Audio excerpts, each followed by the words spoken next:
In the heart of the lush and lively forest of evergreen, there was a magical garden known as the Garden of Fruits. This enchanting place was filled with trees, heavy with the juiciest apples, the sweetest oranges, the ripest berries, and the most exotic fruits imaginable. It was a paradise not just for animals, but also for their imaginations. Milo, a playful monkey with a mischievous glint in his eye, and Remy, a curious little rat with a penchant for exploration, were the best of friends. They loved to spend their days in the Garden of Fruits, where they invented games and discovered new wonders. One bright morning, the sun poured its golden light over the garden, and Milo and Remy bounded in with excited chatter. Today, they had a special plan, a fruit-tasting adventure. They were going to taste every fruit in the garden and rate them to find out which one was the absolute best. Milo swung from branch to branch with ease, his nimble hands plucking the most luscious fruits.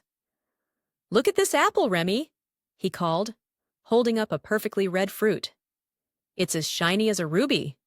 Remy scurried over, his tiny nose twitching as he took a bite. It's sweet and crisp, but let's keep tasting." The two friends continued their exploration. They tried juicy oranges that made their faces pucker with tangy delight, and plump berries that burst with flavor. They even discovered a rare fruit that looked like a star with golden rays. Remy nibbled on it carefully, his eyes widening with surprise. "This star fruit is amazing! It tastes like a mix of all the fruits we've tried." Milo agreed, his mouth full of fruit. "It's definitely a winner, but we still have to taste the bananas and mangoes." As they made their way to the banana grove, Milo and Remy played a game of fruit catch. Milo would toss bananas into the air, and Remy would catch them in mid-leap. They laughed and cheered each time Remy managed to catch a banana perfectly.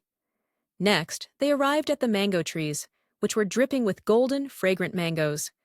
Milo carefully peeled one with his agile fingers, and Remy took a small bite. "Oh, this is so sweet and juicy. I think it might be my favorite."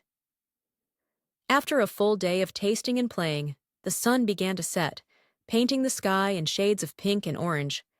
Milo and Remy sat on a soft patch of grass, surrounded by a colorful array of fruits.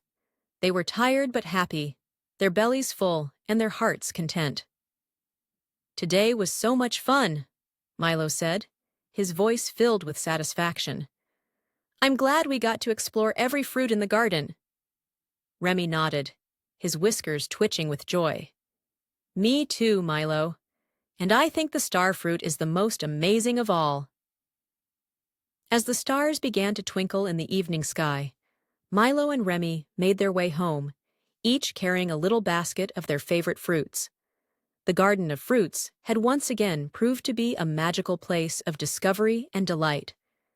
And so, every day in the forest of Evergreen, Milo and Remy would return to the garden, ready for new adventures, and to savor the endless bounty of their fruitful paradise,